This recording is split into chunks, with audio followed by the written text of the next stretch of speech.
আজকের খাবারে থাকছে আলু ভর্তা, ডাল, ভাত আর ডিম ভাজা। আমার খুব পছন্দের খাবার।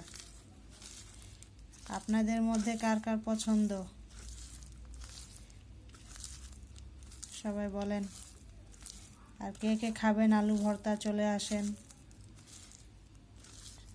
সবাই একসাথে খাই। সবার ধনিয়া পাতা কম হয়ে গেছে, আর একটু দিলে ভালো হতো। আমার ধনিয়া পাতা যেটুক ছিল দিয়ে দিয়েছি, আর নেই।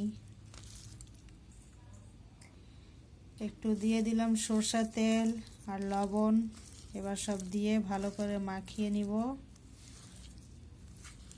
ব্যাস রেডি হয়ে যাবে আমার আলু ভর্তা।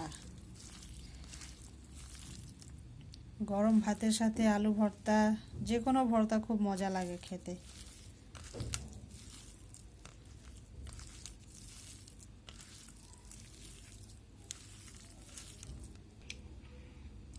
হয়ে গেল রেডি আমার আলু ভর্তা।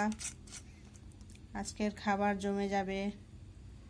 গরম ভাত, আলু ভর্তা, ডিম ভাজা। কেমন হয়েছে জানাবেন আপনারা। আল্লাহ হাফেজ।